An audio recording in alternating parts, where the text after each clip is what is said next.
আসসালামু আলাইকুম। কোপটি বাংলার পক্ষ থেকে সবাইকে স্বাগতম। শিক্ষার্থী আশা করি তোমরা প্রত্যেকে ভালো আছো এবং সুস্থ আছো।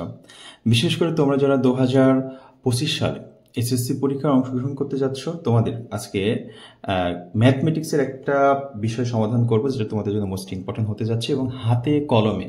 তোমরা অনেকেই মেসেজ করেছো, কমেন্ট করেছো যে স্যার আমাদের সম্পাদ্য কিভাবে আঁকাতে হবে, এটা হাতে কলমে একটু জ্যামিতি বক্স দিয়ে প্র্যাকটিস করিয়ে দিন, তাহলে আগে থেকে প্র্যাকটিস করে রাখবে। এই জন্য আমি আজকে তোমাদের সম্পাদ্য, যে সম্পাদ্যগুলো প্র্যাকটিস করাবো সেগুলো মোস্ট ইম্পর্টেন্ট 2025 সালে পরীক্ষার জন্য। এই যেভাবে আমি শিখাচ্ছি ঠিক এভাবেই তোমরা বাসায় দুই একবার প্র্যাকটিস করবে ইনশাল্লাহ। এই ভিডিওটা দেখার পরে আমি মনে করছি যে সম্পাদ্যটা এখন অঙ্কন করব, এটা আর তোমার কখনোই মানে বাদবে না। আঁকতে গেলে তুমি অন্য কোনো কারো কাছে, শিক্ষকের কাছে তোমার যাওয়াই লাগবে না ইনশাল্লাহ। শিক্ষার্থী কিন্তু আমি যেই সম্পাদ্য, তোমরা জানো তোমাদের সম্পাদ্য আছে অষ্টম অধ্যায়ের যে সম্পাদ্যগুলো আছে বৃত্ত থেকে, সেই বৃত্ত থেকে সম্পাদ্যগুলো আছে। আমি আজকে যেটা দেখাবো সম্পাদ্য তোমাদের জন্য মোস্ট ইম্পর্টেন্ট যে সম্পাদ্যটা আজকে প্রথম যেটা দেখাচ্ছে সেটা হচ্ছে 8 নম্বর। বইয়ের যে 8 নম্বরটা আমরা দেখতে পাচ্ছি, বৃত্তের বহিস্থ কোনো বিন্দু থেকে বৃত্তটির স্পর্শক আঁকতে হবে। দেখতে পাচ্ছ না 8 নম্বরটা? হ্যাঁ, বৃত্তের বহিস্থ কোনো বিন্দু থেকে বৃত্তটির স্পর্শক আঁকতে হবে। তো এই বৃত্তটা, এই চিত্রটা কিভাবে আঁকবো আর এই লেখাটা কিভাবে লিখবো সেটা একটু আলোচনা করবো। আগে চিত্রটা এঁকে নিই। যদি তুমি চিত্রটা সঠিকভাবে নিজে নিজে আঁকতে পারো, তাহলে যেভাবে আঁকলার ঠিক ওইভাবেই লাইন লাইন তুমি লিখে দিলেই নাম্বার পাবা। এটা মুখস্থ করার কিচ্ছু নাই, সম্পাদ্য মুখস্থ করা লাগে না। সম্পাদ্য তুমি জাস্ট চিত্রটা আঁকবা এবং চিত্রটা যেভাবে এঁকেছো ঠিক ওইভাবেই তুমি কি করবা, লিখে দিবা। যেমন দেখো, আমি তোমাকে একটু দেখাই, একটু খেয়াল করবে। আমি তোমাদের জন্য একটি জ্যামিতি বক্স সাজেস্ট করছি ম্যাটাডোরের। এই জ্যামিতি বক্সটা অনেক সূক্ষ্ম জ্যামিতি বক্স। বেশি অনেক টাকা দাম দিয়ে গর্জিয়াস জ্যামিতি বক্স না কিনে এই যে আমরা যে জ্যামিতি বক্সটা দেখছি, এই জ্যামিতি বক্সটা একেবারে সূক্ষ্ম, অতি সূক্ষ্ম, সুন্দর হয়। আর জ্যামিতি সম্পাদ্য আঁকার সময় তুমি চিন্তা করবে যে পেন্সিল যেটা আছে, এই পেন্সিলের এই মাথাটা যদি অনেক সুচালো হয় তাহলে তোমার সম্পাদ্যটা আঁকতে সহজ হবে। এবং এই দুই মাথা দেখো আমি কি করছি, একেবারে সমান করে নিয়েছি। দেখছো এই দুই মাথাটা হচ্ছে সমান আছে, সমান করে নিবা। আবার অনেকের কাছে জ্যামিতি বক্স থাকে না, তাহলে তুমি কি করবা, তোমার কি জ্যামিতি কিনা বাধ্যতামূলক? দরকার নাই। যদি তোমার এই দুইটা জিনিস থাকে, পেন্সিল আর হচ্ছে কম্পাস এবং হচ্ছে স্কেল, আর যদি শার্পনার রাবার থাকে তা তো আলহামদুলিল্লাহ ভালো হলো। এই করা থাকলেই তুমি মানে জ্যামিতির যেই রিলেটেড প্রশ্নগুলো আছে তুমি অ্যান্সার করতে পারবা। দেখো আমি এই দুটোতেই তোমাদের কাজ সেরে দিচ্ছি। এবার আসো, আমাদের যে প্রশ্ন যেটা আছে সেটা আমরা যদি একটু খেয়াল করি, প্রশ্নটা আমরা একটু দেখে নিই। দেখো বলছে বৃত্তের বহিস্থ কোনো বিন্দু থেকে বৃত্তটির স্পর্শক আঁকতে হবে। তো এখন বলো তো প্রশ্নটা কি বললো? প্রশ্নটা বললো হচ্ছে বৃত্তের বহিস্থ কোনো বিন্দু, তার মানে বৃত্তটা তোমার রয়েছে, ওই বৃত্তের বাইরের একটা বিন্দু নিতে হবে, যে বিন্দু থেকে একটি স্পর্শক বা দুটি স্পর্শক আঁকতে হবে। তাহলে তোমার আগে একটি বৃত্ত অঙ্কন করে নিতে হবে। দেখো বৃত্ত অঙ্কন করার জন্য এটা যে কোনো একটা মাপ নিবা, নিয়ে তুমি কি করবা, এই জায়গায় ধরবা। আর মনে করো তুমি যেই স্পর্শকটা নিবা সেটা যদি এই পাশে বাম পাশে নাও তাহলে বৃত্তটা ডান পাশে আঁকবা, আবার যদি স্পর্শকটা তুমি ডান পাশে নাও তাহলে বৃত্তটা বাম পাশে আঁকবা। তা আমি এই পাশে নিব, এই জন্য বৃত্তটা এই পাশে এঁকে নিচ্ছি, একটু খেয়াল করো। বৃত্তটা আমি এখানে এভাবে ঘুরিয়ে এঁকে নিলাম। দেখছো এটা একটা নির্দিষ্ট ব্যাসার্ধ নিয়ে তুমি বৃত্ত আঁকবা। বৃত্ত সবাই আঁকতে পারে, সমস্যা নেই। এই বৃত্তের এই মাঝখানে যেই বিন্দুটা আছে সেটা আমরা মনে করলাম যে কম্পাস যেটা ছিল সেটা ও ধরে নিলাম।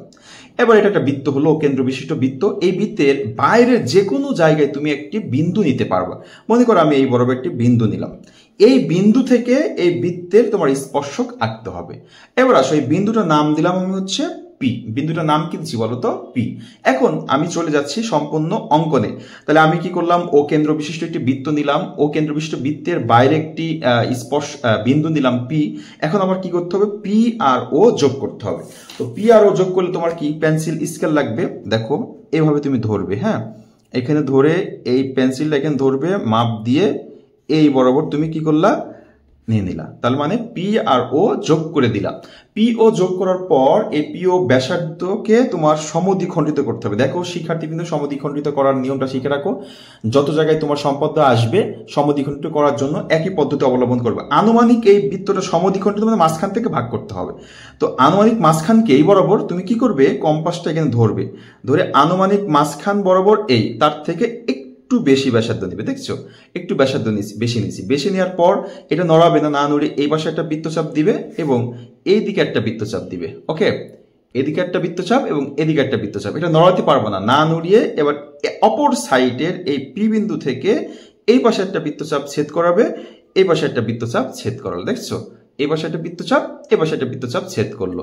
এখন এই জায়গায় এখানে ছেদ করছে আর এখানে ছেদ করছে। এখন যদি তুমি স্কেল ধরো এই জায়গাটায় দেখো, এই জায়গায় স্কেল নিয়ে আর ওখানে যেখানে ছেদ করছিল এখানে স্কেল নিয়ে, তার মানে এই জায়গায় স্কেল সোজা করে এই যে দাগটা ছিল বরাবর, এই দাগটার মাঝখানে যদি আমরা একটা দাগ দিই, দেখো এই পি আর ও মাঝখানে সমদ্বিখণ্ডিত হয়ে গেল। তো মাঝখানে যে সমদ্বিখণ্ডিত হলো এটা আমরা নাম দিলাম, মনে করো এম বিন্দুতে সমদ্বিখণ্ডিত হয়েছে।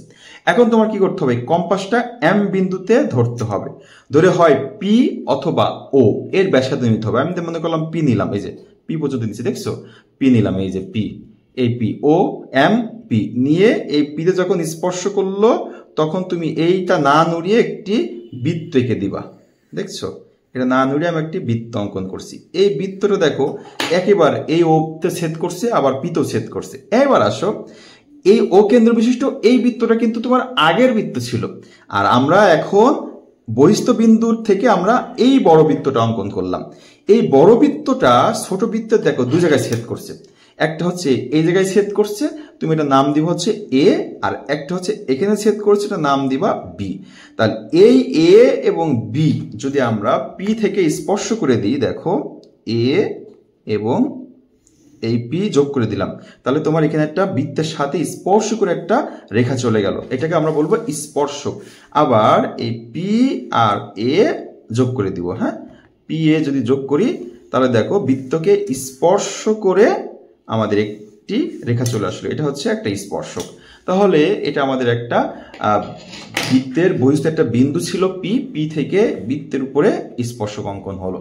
এই যে চিত্রটা আঁকলাম ঠিক যেভাবে এঁকেছি এভাবে যদি তুমি লিখে দিতে পারো নাম্বার পাবা।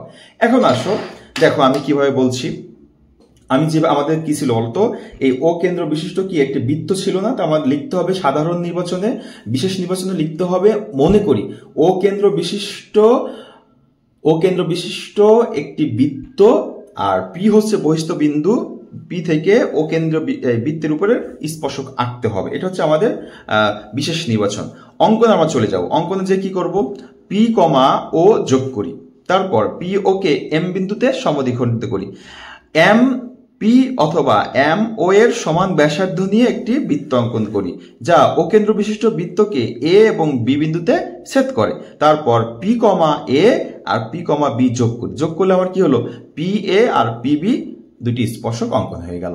এভাবে লিখলে তুমি কিন্তু 100% নাম্বার পাবে। শিক্ষার্থীবৃন্দ, তো আমরা এটা আমাদের মূল বইয়ের যে 8 নম্বর সম্পদ্যটা আছে বৃত্তের, সেটা আজকে সমাধান করার চেষ্টা করলাম। আশা করি তোমরা বুঝতে পেরেছো। এটা এখন বাসায় পেন্সিল, কম্পাস, এক কথায় জ্যামিতি বক্স দিয়ে তুমি হাতে কলমে শিখে নিবে, যেন তোমাকে আর ভুগতে না হয়, পরীক্ষার হলে আসলে যেন সঠিকভাবে লিখতে পারো। একটা বিষয় মনে রাখবা, সম্পন্ন কিন্তু চিত্র অঙ্কনের উপরে নাম্বারটা তোমার বেশি দেয়। চিত্র যদি ভুল হয় 1 নম্বরও কিন্তু তুমি পাবে না, হ্যাঁ। আর চিত্র ঠিক হয়েছে, লেখায় যদি ভুল হয় তো তুমি নাম্বার পেয়ে যাবে। সবাই ভালো থাকবে, সুস্থ থাকবে, কবিটিভ বাংলার সাথেই থাকবে। যদি ভিডিওটি ভালো লেগে থাকে তাহলে অবশ্যই এটি লাইক করবে, বন্ধুদের মাঝে বেশি শেয়ার করবে। আর যারা ফেসবুকে দেখছো কবিটেক বাংলাকে, অবশ্যই ফেসবুকে ফলো দিবে, বন্ধুদের মাঝে শেয়ার করবে, কারণ অন্যদেরকে শেখালে তোমরাও কিন্তু নিজেরাও একটা প্রশান্তি পাবে। সবাই ভালো থাকো, সবার জন্য শুভকামনা রইল, দোয়া রইল। আল্লাহ হাফেজ।